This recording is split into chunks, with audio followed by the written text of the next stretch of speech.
Hello everyone, hope you're doing well. Today we are back in War.Thunder and we're going to be looking at some premium vehicles that I would say are worth the buy. Now, over this Christmas period, they've decided to do 50% off a bunch of vehicles when it comes to pretty much each tech tree. So what I'm going to do is I'm going to do a bunch of different videos on the different tech trees. This one will be focused on the American vehicles, which ones I believe are pretty good and also are worth the pickup. Then we'll do one on the German tree, the Soviet tree, and also the British tree and the Japanese tree, and then we'll lump the Chinese Italians together and the French and the Swedish together just because they don't have a ton of premiums that are on offer. The other thing as well before we start is before you even consider buying any premiums, the best efficiency or the best thing to buy when it comes to War.Thunder, if you are interested in playing more of the game and getting to higher tiers, or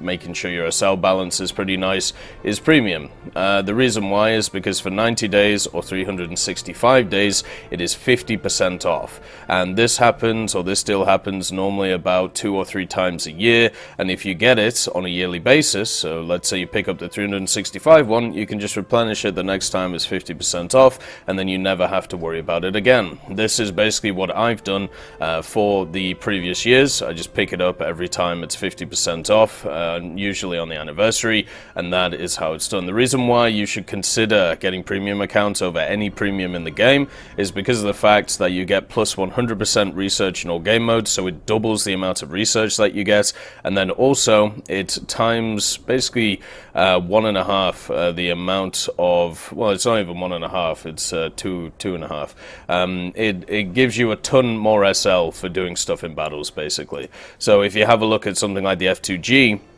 you can see there that the premium time is giving me plus 100% efficiency when it comes to its reward for RP, and then it's also giving me plus 50% on the fact that I have premium as well for the SL, giving it 810% SL modifier on it, which is incredibly insane for a vehicle like this. It's really good and should be, definitely seen as something to go for just because of that. This benefits everything in the game.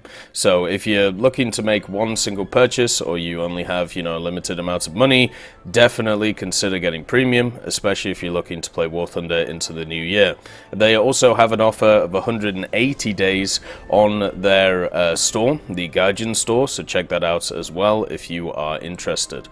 So let's get into American vehicles. Now remember, I'm coming from a standpoint of ground realistic, air realistic, and naval arcade. Those are the 3 game modes that I play, so therefore we'll look from there. We'll start off with the army, just because it is generally not too, well, it's the first in the tab basically. The first thing to note is rank 1. Normally you just stay away from these vehicles because it doesn't take a long time to get through rank 1, and rank 1 premiums, they're only useful for researching rank 2 and 1, so therefore they're not that efficient. They also normally have pretty low amounts on them. A lot of these are also just reward vehicles, but you can see with the M3, 60% SL reward is kind of useless. So the next thing to mention about rank 2, when we have a look at these things, there are beginners packs for each of these nations, and the American beginners pack is incredibly strong for what you get out of it, because you get the 5th Armored Division M5A1. This actually is part of the lineup which I run quite a lot in ground realistic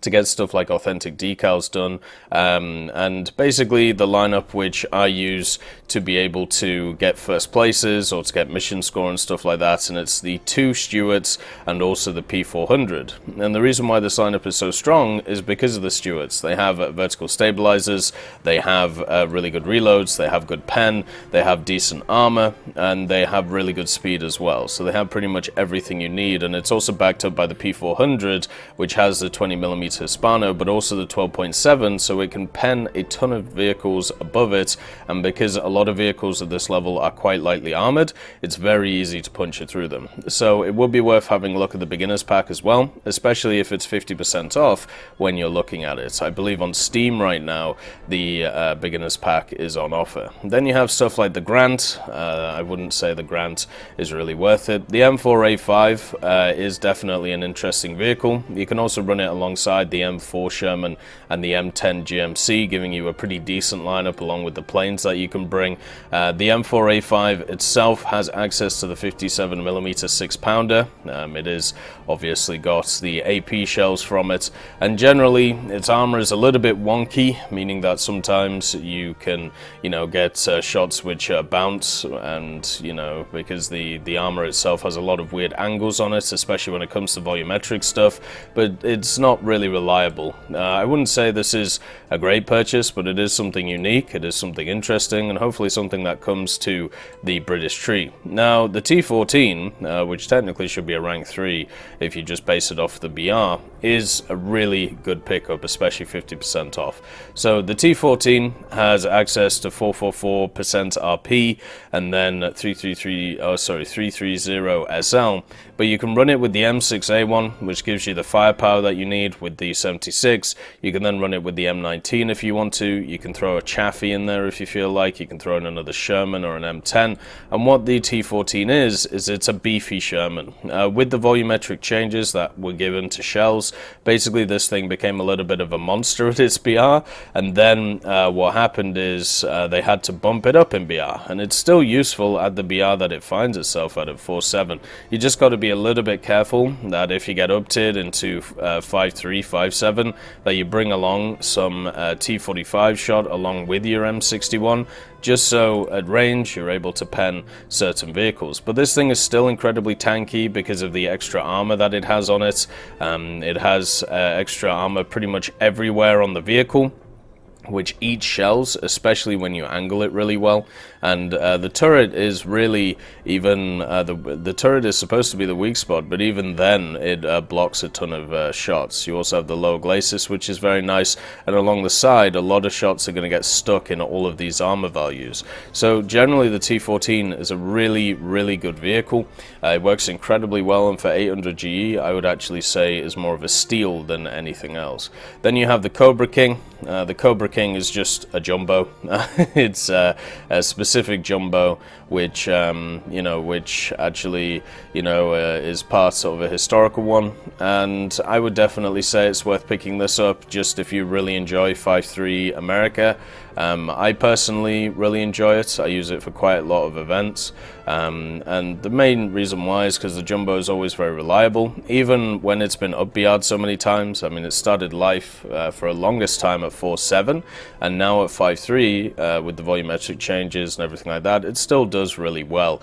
It bounces a ton of shells. It struggles a little bit against stuff like Panthers, and also if you're in up tiers, but generally if you're running the Cobra King, you're getting shot quite a lot, you're doing a lot of damage with the 75, and you've also got that 50, so you can nail anything that is a little bit less armored. The other thing is you can run it with the 76mm Sherman, so if you need that extra firepower, it's once again there. What's nice about all of these American vehicles, they have short stop stabilizers, which means that they always get stabilized on their gun before the enemies, so you should always get the first shot off, which is incredibly important, and we can see that with the British tanks at 7.0 and 7.7 as they keep going up in BR, because they have stabilizers and very good penning rounds. The Cobra King works incredibly well, and also you have so many planes at the BR that you can run it with that it just makes a really nice lineup when it comes to events, and also when it comes to just CAS.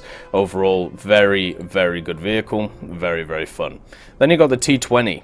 The T20 is also an incredibly good vehicle, and once again has really nice modifiers on it. It has access to a stabilized 76mm and also this weird and wonky chassis. This is more like a Pershing chassis than anything else, but it's not very strong. You don't buy this vehicle because it's going to bounce a ton around. It has an okay mantlet, but that's really about it. You buy this thing because it's low. It's got a low silhouette. It's got access to the 76mm, so it gets that really nice M62 shell, and also it's stabilized, pretty good reload and really good mobility. This thing has great power going forward and also great power going backwards. You can see there it can go backwards at nearly 20 kilometers an hour, which is really, really important. It also has a 5-man crew. So if you get popped in the turret, you still stay alive, which is really nice.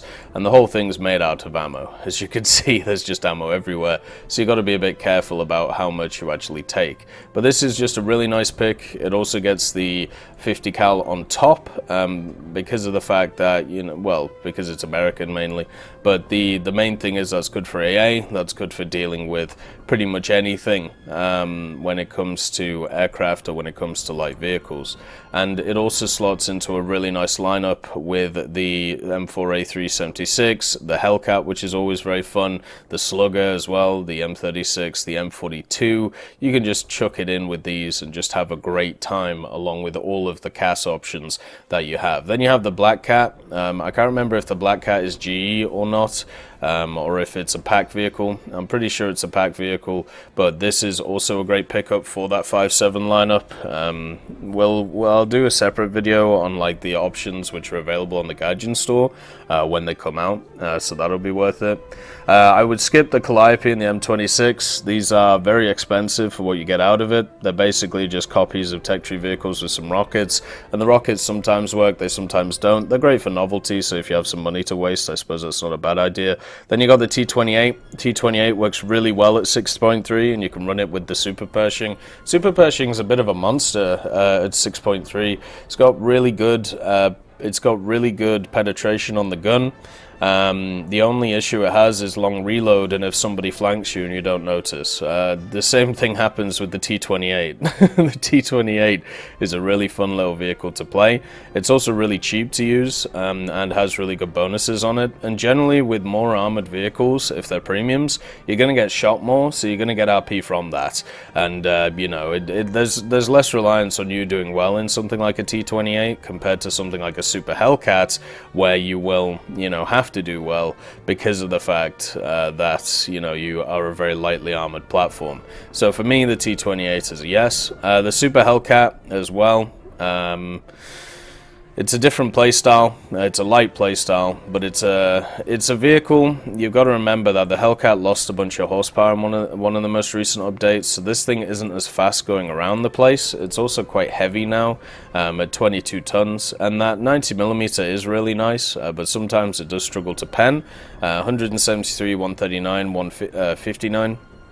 And you've just got to make sure that you pick your shots well, and because it is unstabilized, because it is a little bit janky on the gun and the stabilization, it means that a lot of people can get shots off of you before you can get shots off of them. So I don't think this is as reliable of a vehicle, but if you like to flank and spank, it's not a bad idea. Then you got the M26E1. This is just a slightly different version of the Pershing that we have in the game. Basically, this has the T54 cannon, and the M26 has the M3 cannon. So that's the difference between them. There's not really much of anything else different between them. So this gives you access to the T41 shell, 224, 180, and 76, and the HVAP shot as well, which pens a lot. Generally, this is an okay vehicle. It's not as good as other stuff that you can get at the BR. I still think America has a really strong 6.7 anyway, with access to the, you know, the T34 and the Tech Tree, plus all the light tanks, plus all the CAS.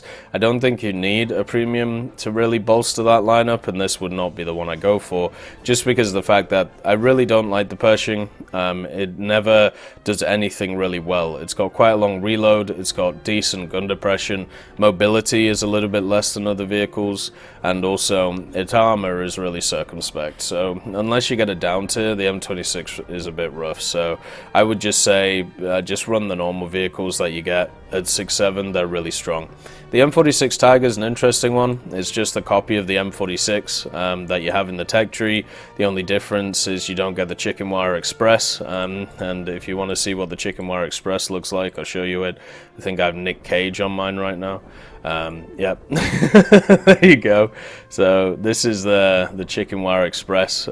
Basically what What it is it's just extra heat protection. Whether it works or not is a bit circumstantial, and most people aren't firing that much heat at you generally. But yeah, that's the difference between the two. It doesn't make any difference between them. But the M46 is really nice when it's fully upgraded, and since this is a premium, you do get it fully spaded. It also has nice RP bonuses on it, and it's useful for researching rank 5 and below. And at 7.0, I mean, you have a pretty nice lineup with the M46, and if you have the A2D as well, that can work in your favor too. 7.7 is pretty strong for America if you have everything fully spaded. 7.3 is also incredibly strong.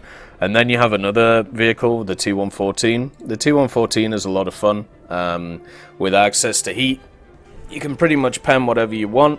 And also it has access to scouting, so it's one of those vehicles that's really easy to get into planes from. It's also incredibly tiny, so therefore you can get into little spots that maybe you won't be used to.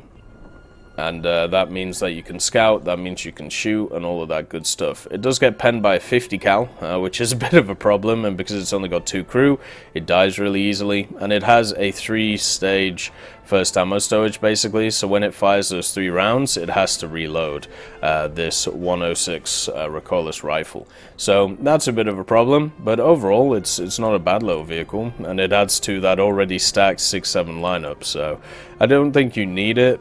You know, you could run any of these 3 if you wanted, but it is quite a nice option to have. The next one is the T54E1, and I believe this is the last one out of the gold premiums that's on offer right now. The T54E1 is a dodgy vehicle.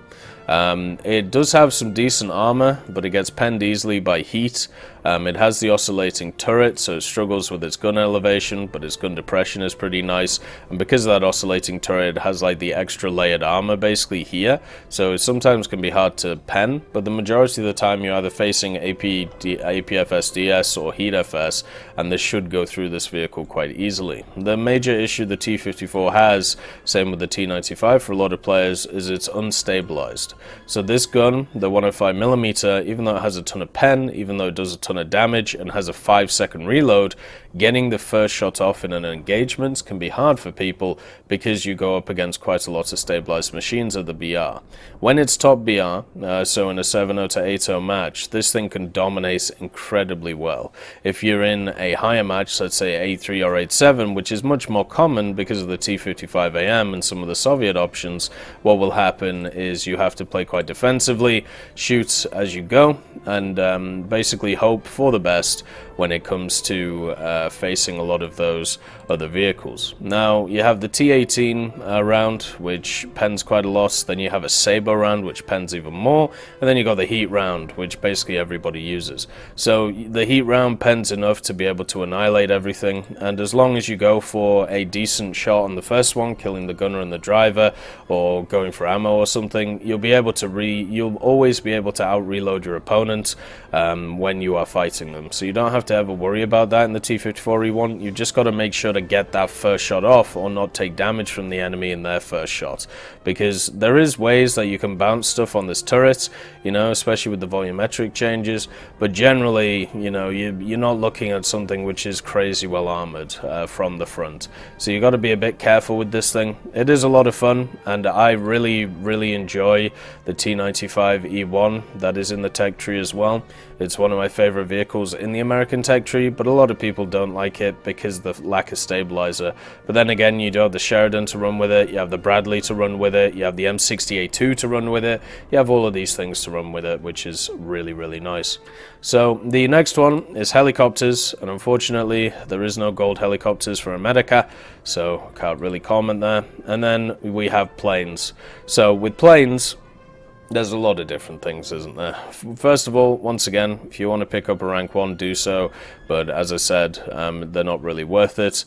Rank 2, if you bought I believe if you buy the beginner's pack, you get Rasmussen's, which is quite a nice little spade. But at rank 2, there are a few options which are pretty decent. A lot of them aren't available anymore, like the the YP38 I believe is available. The XP38 is the one that isn't. This one, the XP38G and the Mariner and the PV2D. But the one to have a look at, even though it's quite expensive, is the XP55. Now, the reason for this is the XP55 has been a monster for an incredibly long time. The XP55, with its A&M2 20mm, with its 12.7s, and they're all centrally mounted, so therefore you don't really have to worry about convergence. You have so much killing power in the center of this aircraft. You can do so much damage with this, and because of the way that it is, because of the way that it flies with the Allison engine, it's actually quite hard to hit this thing unless it's going at low speed. And because this thing has really good acceleration, it has a really good rate of climb, it has pretty much really good everything. When you look at it compared to a lot of other vehicles at the BR, you can outrun, you can out energy fight, you can pretty much outdo anything against a lot of vehicles. You just got to make sure not to get caught out at low energy, and you will be able to carry games in this thing. It's a really fun vehicle. I would definitely recommend it, even though it is pretty much only useful in air realistic because it doesn't get access to any ground ordnance, and also at the same time one of the biggest problems with it is the fact that yeah, it is only really useful in that game mode. So it'll be useful in Air Arcade too. And also it's only rank 2, which is a bit of a problem, but it does have good SL and good RP modifiers on it as well. The P61 I would personally stay away from. It's just a worse version of the P61 that we already have in the tree. It is at a lower BR, but it needs that extra power that the P61C provides, so I would stay away from this. I'd definitely say the XP50 is worth picking up though. This machine has two 20mm cannons in it. It also has two 12.7 M2 Brownings, which is really nice, and then also has access to a really good rate of climb and a really weird and wonky way of looking. You know, I really like the way that this vehicle looks, even though it has those two massive engines on it. It is quite tiny and therefore makes it a harder target to hit. Because it has this large elevators on the back, it is able to do quite a lot in the looping and quite a lot of you know, basically just bleeding energy, which makes it a lot easier to play against many vehicles. And with that rate of climb, with that loop, you can just control the engagement as you go, and it works incredibly well. Overall, the XP50 is just a monster of a vehicle, and the only thing you have to worry about is running out of ammo before you carry your team. It's once again not useful in ground realistic or naval. It's only useful it's only useful in air realistic because of its lack of ordnance, but if you really like air realistic, it's definitely worth to pick up. The BTD is completely different to the XP50. This thing is useful in all game modes, just because of the fact that it is multi-use. The BTD is useful in naval because it gets access to torpedoes, so you can do the challenges with it. It also gets access to mines, which is a bit of fun, and also it gets access to bombs. So the mines, if you didn't know, they're actually much better to use than the bombs, the 2-1000s, because they have way more explosive mass, and they also act like bombs. So if you hit something with them, they will explode. So if you hit bases with these, if you hit anything with these, you will just nuke a base, which is really nice.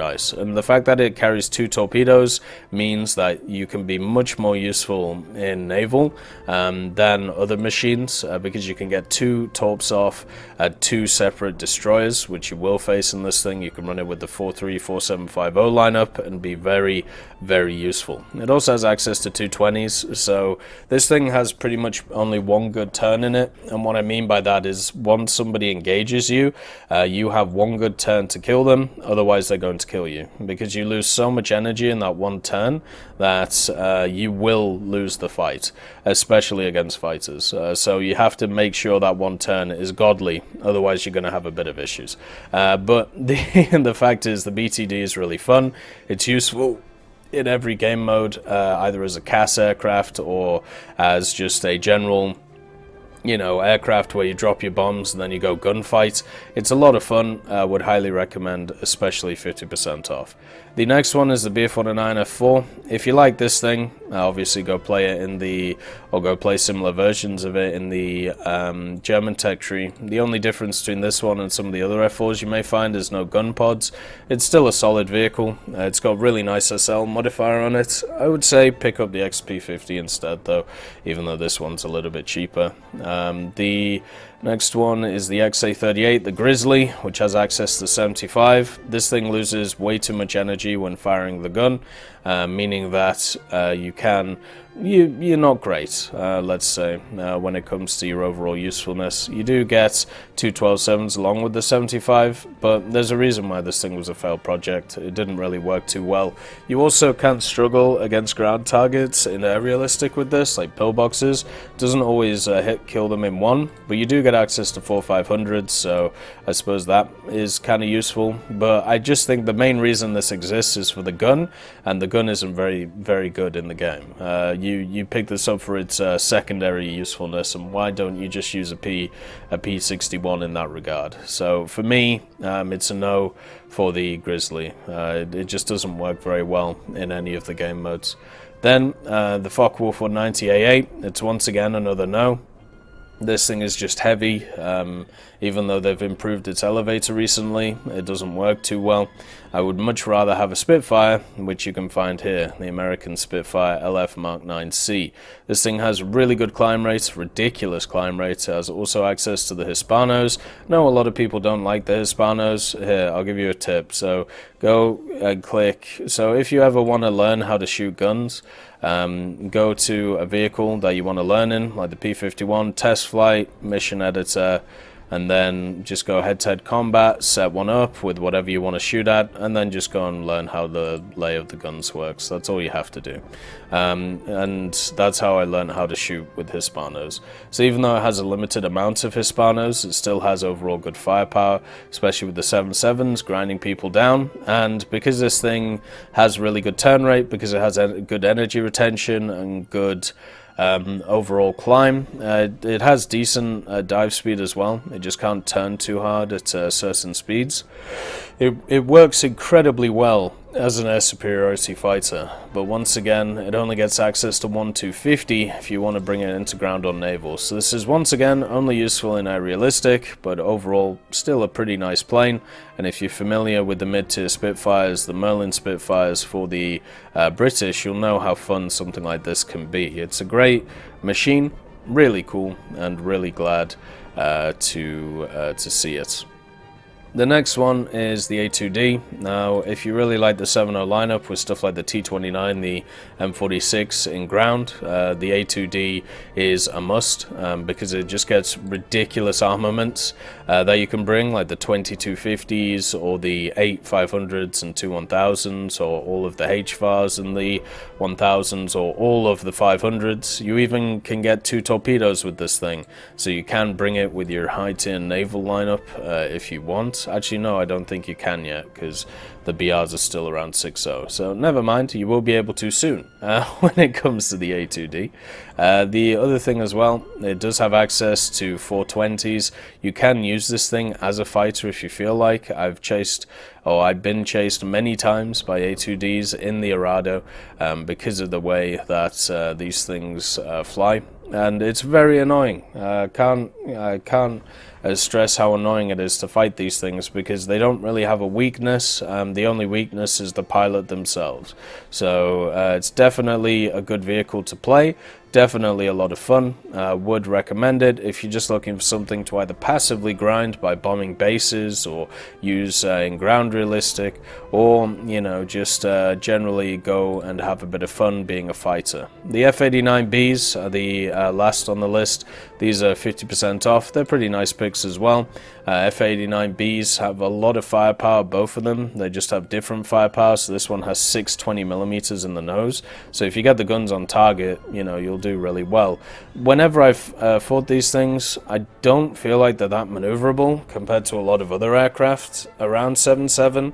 So you can out-energy fight them. And if you engage too early in something like an F-89B, you're going to get clapped, because it doesn't accelerate well compared to, like, its low end acceleration doesn't seem to be there compared to a lot of other vehicles. So you've got to be a bit careful in this thing. But with the 20mm, you can slap anything. With the elevator on the back, you know, it's not as strong as some other machines that you'll fight, but it's still okay. Overall, a pretty interesting machine. Not too useful in ground realistic though, since it only has the 20s.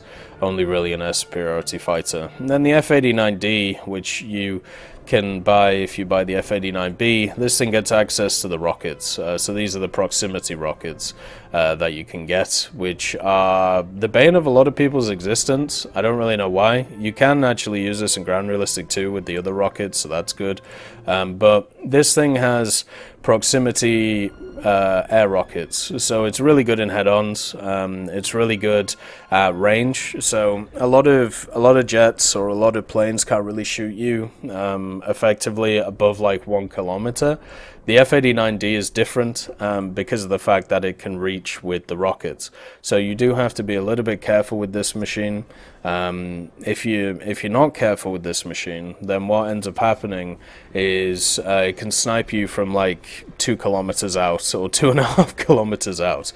But generally, I don't actually think it's that useful. As long as you treat this thing as you are engaging it not from 1 kilometer out, which is generally where you start engaging stuff from, you engage it from 1.5 kilometers out, then, or 2 kilometers out, then you'll be fine with it, because it still has the same issues as the F-89B. Not too maneuverable, elevator isn't that good, apart from if you have the energy advantage, and the acceleration isn't the best. So overall, an interesting vehicle, definitely one of a kind, and I suppose if you already have the F-89B, it's not a bad pickup, but at least for me, I would say it's a no from me. The next one, and the last one, is the Helena, because everything else, well, I suppose if the Elco PT556, the Thunderbolt, if this is 50% off, pick this up. The reason is because it's part of a really good lineup for naval, and one that I use a lot when it comes to the naval tasks. So you have the Elco 80-foot PT556, then you have the 2 other Elcos as well that you can bring along with it. This is the one, or the lineup I've used pretty much every time to get my naval tasks done. Whether it's torpedoes, whether it's first place, whether it's damage, the 3.0 American lineup is very strong, so definitely have a look at that. Then you got the Kami. The Kami doesn't have enough weaponry, it doesn't have enough crew, it doesn't really have enough anything, and also at the same time, just spade through these things, and you'll eventually get what you're looking for when it comes to a lot of these machines. It's just a lot better to just go along in this tree. And then the last one is the Helena, or the Helena. This is the crown jewel of the American tree when it comes to premiums. It's an incredibly good light cruiser. It has 5 sets of 1/3-inch 6-inch mounts, and they have ridiculous fire rates. So this thing can out-damage pretty much any other cruiser if it feels like it, and has really good survivability, has a ton of crew, has a ton of pretty much everything, and it's better than its tech tree counterpart. So pick it up if you want to grind through big ship naval or blue water naval and get yourself to those big old stuff like the North Dakota and the New Orleans. And also at the same time, you can run it with the Brooklyn and just basically become indestructible. This thing has a ridiculously low repair cost as well, and also has access to really nice rewards, basically double or nearly double the amount of the Brooklyn, which is in the standard tech tree. And you get it fully spaded, and you can get really nice crew from it since it's based on RP. So overall, a very good pickup. Would definitely recommend it. So that is all of the stuff from the American tech tree. You can see there's quite a lot of things, and we'll be doing this for every tech tree. So I hope you enjoyed it. I'll see you next time.